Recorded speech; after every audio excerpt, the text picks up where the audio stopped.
ভারতে বৈবাহিক ধর্ষণ এখনো ফৌজদারি অপরাধ হিসেবে স্বীকৃত না হলেও বিষয়টি নিয়ে নতুন করে জাতীয় বিতর্ক ও সামাজিক আলোচনার জন্ম দিয়েছে সম্প্রতি মুক্তি পাওয়া ওয়েব সিরিজ চিরাইয়া।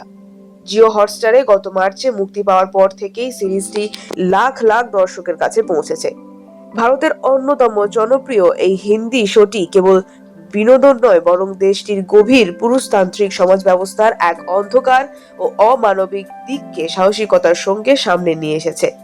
হিন্দি শব্দ চিরাইয়া বা ছোট পাখি নাম থেকেই বোঝা যায় এটি শৃঙ্খলিত স্বপ্নের কথা বলে।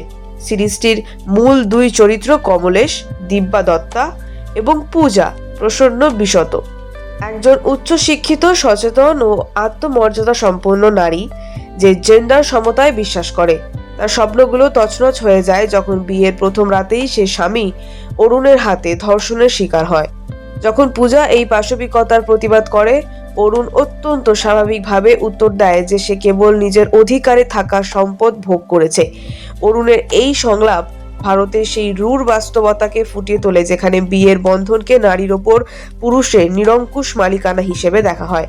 সিরিজে দেখা যায় যে যখন নির্যাতিত পূজা পরিবারের কাছে সাহায্য চায়, তখন তার নিজের মা থেকে শুরু করে শাশুড়ি সবাই তাকে মানিয়ে নেওয়ার এবং সংসারের শান্তির স্বার্থে চুপ থাকার পরামর্শ দেয়। কমলেশ, যে নিজেও সারা জীবন পিতৃতান্ত্রিক শৃঙ্খলে আবদ্ধ থেকে ঘরকন্যাকে নারীর একমাত্র কাজ বলে মেনে নিয়েছিল, এক পর্যায়ে তার নৈতিক অবস্থান পরিবর্তন করে পূজার লড়াইয়ের প্রধান সহযোদ্ধা ও নির্ভরযোগ্য বন্ধু হয়ে ওঠে। ভারতের জাতীয় পারিবারিক স্বাস্থ্য সমীক্ষা অনুযায়ী দেশের প্রায় 6.1% বিবাহিত নারী স্বামীর মাধ্যমে যৌন সহিংসতার শিকার হন। তা সত্ত্বেও পাকিস্তান, আফগানিস্তান এবং সৌদি আরবের মতো ভারতেও বিশ্বের সেই কয়েক ডজন দেশের একটি, যেখানে বৈবাহিক ধর্ষণকে এখনো আইনি অপরাধ হিসেবে গণ্য করা হয় না। 1860 সালের দণ্ডবিধির 375 ধারার 2 নম্বর ব্যতিক্রম অনুযায়ী স্ত্রী নাবালিকা না হলে স্বামী কর্তৃক জোরপূর্বক যৌন মিলনকে ধর্ষণ হিসেবেও গণ্য করা হবে না। এই আইনটি 150 বছরের বেশি পুরনো। ভারত সরকার এবং বিভিন্ন ধর্মীয় ও সামাজিক সংগঠনের মতে এটিকে অপরাধ হিসেবে গণ্য করলে বিয়ের পবিত্রতা নষ্ট হবে এবং পারিবারিক কাঠামো ভেঙে পড়ার আশঙ্কা তৈরি হবে। তাদের মতে এটি পশ্চিমা সংস্কৃতির অন্ধ অনুকরণ। সিরিজটির চিত্রনাট্যকার দিব্যনিধি শর্মা এবং পরিচালক শশাঙ্ক সাহর মতে ভারতের উত্তরাঞ্চলের চরম পুরুষতান্ত্রিক ও রক্ষণশীল পরিবেশকে তুলে ধরতেই এই সিরিজটি নির্মাণ করা হয়েছে। এটি মূলত জনপ্রিয় বাংলা ওয়েব সিরিজ সম্পূর্ণার হিন্দি সংস্করণ। তাদের লক্ষ্য কোনো নির্দিষ্ট সরকার বা আইনকে প্রশ্নবিদ্ধ করা নয়, বরং সমাজের গভীর স্তরে প্রথিত নারী বিদ্বেষী মানসিকতাকে একটি আয়না দেখানো। পরিচালক শাহর মতে সিরিজে পুরুষ চরিত্রগুলোকে কেবল দানব হিসেবে দেখানো হয়নি, বরং নিয়মিত মানুষের রূপে চিত্রিত করা হয়েছে, যারা জানেই না যে তারা কতটা নারী বিদ্বেষী।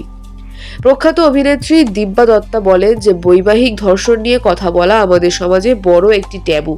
অনেক নারী মনে করেন এটি কেবল তার একার যন্ত্রণা এবং মুখ খুললে তাকেই কলঙ্কিত হতে হবে। চিরাইয়া সেই দীর্ঘস্থায়ী নীরবতা ভাঙার একটি শক্তিশালী পদক্ষেপ।